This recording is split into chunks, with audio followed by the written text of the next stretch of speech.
Le rapport homme-femme n'est pas pareil non plus. Lui, ça l'a surpris que je fasse les premiers pas. En France, je vais dire, en général, je pense, de ce que les gens m'ont dit aussi, c'est plus le gars qui va aller vers la fille puis qui va quasiment ramer pour aller vers elle. Alors que ici, si une fille s'intéresse à quelqu'un, un gars, peu importe, elle va le dire. Il n'y a pas de... C'est le gars qui doit faire les premiers pas. En France, j'ai l'impression que c'est encore ça, la mentalité peut-être, là. Puis ça l'a surpris. J'ai senti peut-être que les filles se laissaient peut-être plus désirer là-bas. Puis peut-être que les Québécoises en sont peut-être un peu plus confiantes. Je vais faire encore une généralité, mais plus confiantes de dire, ben, toi, tu m'intéresses, fait que ça te tente-tu d'aller prendre une bière, mettons. L'Italie, ben, quand j'étais déjà allée, comme je vous disais, 2 ans auparavant, j'avais passé 2 mois en Italie. Puis pendant mon voyage en Allemagne, je suis retournée en Italie aussi. Puis c'est vrai que les Italiens sont un peu plus insistants. Ils peuvent faire des commentaires des fois déplacés, puis il faut que tu t'y fasses avec, là, un peu de toujours te faire appeler par des petits noms pas voulus. Mais en Allemagne, pas du tout. Les gens sont super respectueux. Les gars aussi, autant les gars que les filles, vraiment, j'ai pas ressenti aucun malaise, aucune différence au niveau culturel. Ils sont pas très invitants, très chaleureux nécessairement. Fait que je me suis jamais sentie achalée ou menacée ou peu importe.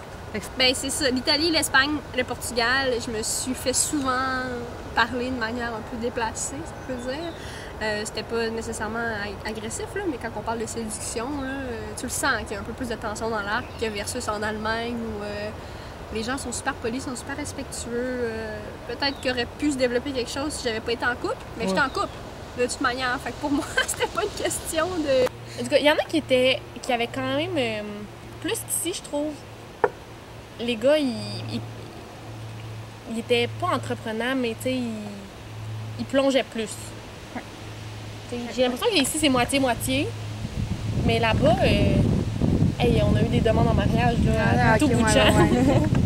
C'était comme là, ça, c'est un peu intense. T'avais des étudiants... je me rappelle de quelques étudiants argentins que tu voyais justement dans les soirées qui étaient plus, je sais pas comment dire, là, mais qui étaient plus entreprenants que les autres étudiants. Que je me rappelle, mais il n'y a pas d'anecdote précise, mis à part que vraiment les étudiants d'Amérique du Sud prenaient peut-être plus de place sur la piste de danse que les autres, les autres étudiants. Ouais.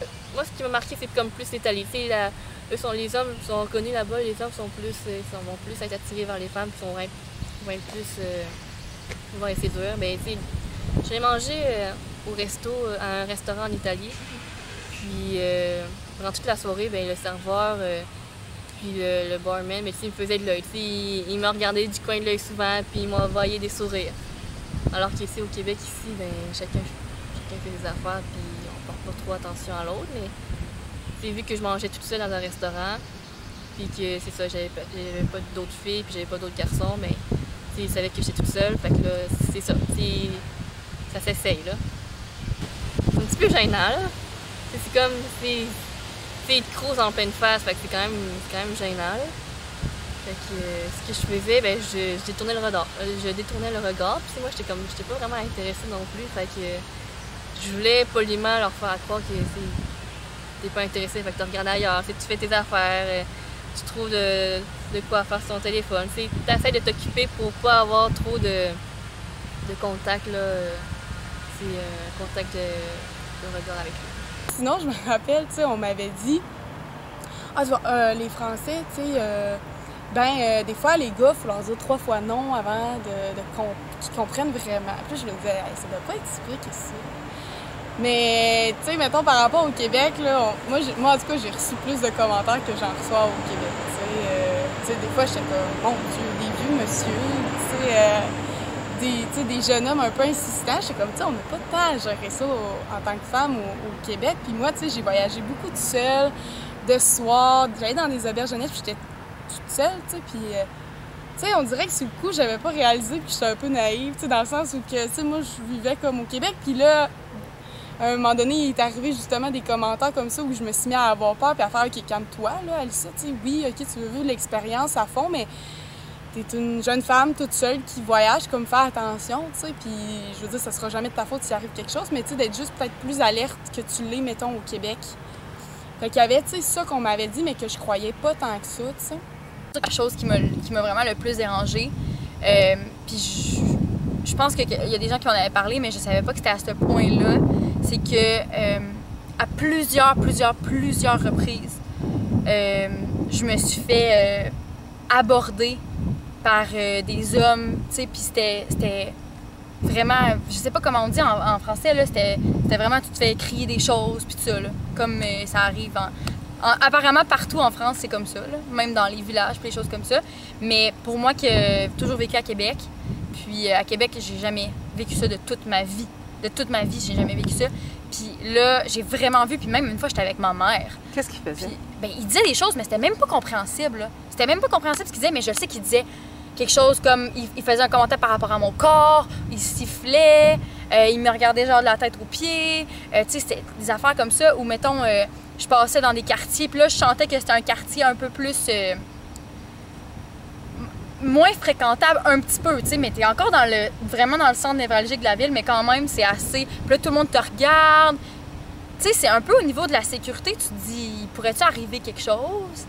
Tu sais, fait que quand je suis arrivée là, j'ai fait, OK, c'est vraiment différent. À ce niveau-là, c'est vraiment le plus grand choc que j'ai eu. Puis là, j'avais mon sifflet dans ma sacoche tout le temps. Puis pour rentrer chez moi, il y avait comme une espèce de petite ruelle pour arriver à ma résidence. Puis j'avais comme pas vraiment le choix de passer par là. Puis j'avais tout le temps, genre, je faisais semblant de parler au téléphone, ou j'avais mon sifflet dans mes mains, ma clé, tout ça. Tu sais, c'est des précautions que... C'est sûr qu'ici, il faut faire attention comme n'importe où dans le monde. Mais là, c'était vraiment une coche au-dessus de ça. Okay. Fait que je me demandais jusqu'où ça pouvait aller. Tu sais, j'étais pas trop sûre. Des gens, ils passaient en voiture. Tu sais, j'étais même pas habillée. J'étais habillée juste normal, là, carré. Puis même si j'avais été habillée en jupe, on s'en fout, tu sais. Mais puis là, ils me sifflent. Là, j'étais comme... Tu sais, qu'est-ce que tu fais? Tu sais, parce que moi, je me considère féministe. Je trouve que c'est inacceptable de... Puis ça montre juste que la place de la femme, c'est encore... là-bas, c'est quand même la France. C'est un pays comparable au nôtre, mais ils ont beaucoup de chemin à faire. Puis j'en ai parlé avec d'autres Françaises qui étaient mes amies là-bas, puis ils disent, ben moi, je viens de, mettons, elle dit, je viens de la Bretagne, puis je viens d'un petit village, puis ça m'arrive. Fait que c'est pas un truc de grande ville, je pense que c'est un truc culturel. Fait que c'est difficile au début à vivre ça, ben même tout le temps, là, tu t'habitues jamais. Le machisme, c'est toujours quelque chose qui est difficile à faire fi, de passer par-dessus, puis de se dire oui, c'est normal, tu sais, les rapports ici sont comme ça, ils sont comme ça. Ça reste, je pense, une valeur qui est très fortement ancrée, l'égalité homme-femme.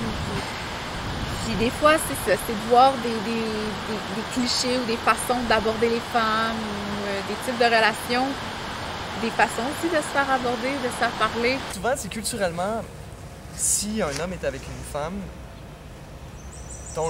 l'homme va jamais aller parler à la femme avant de parler à l'homme. Tu sais, si par exemple, moi je suis avec ma copine, puis qu'il y a quelqu'un que je connais pas, mais la personne va pas aller parler à ma copine avant de venir me parler à moi, par exemple.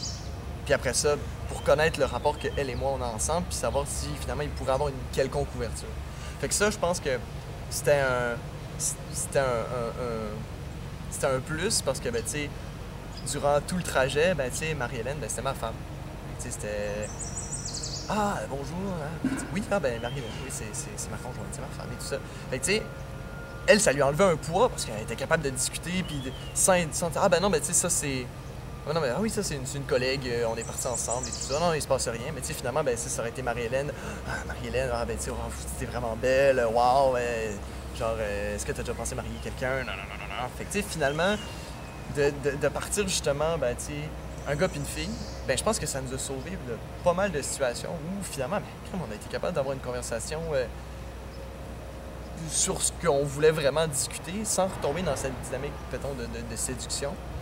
Mais c'est ça, je pense que dans les deux cas, on était au courant que, tu sais, de jouer cette carte-là, ben, ça nous garantissait une sécurité puis une tranquillité d'esprit. Les garçons, des fois, là-bas, ouais.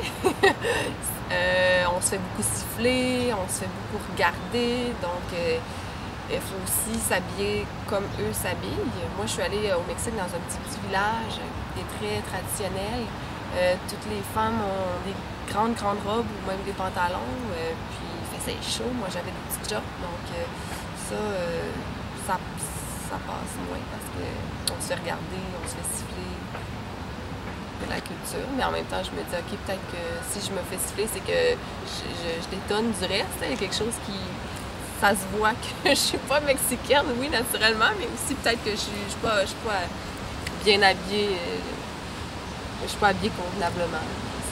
C'est juste que nous, on comprend pas parce que pour nous, c'est vraiment... En plus, je m'étais vraiment forcée avant de partir en stage. Je m'étais dit, bon, c'est vraiment que je mette du linge professionnel.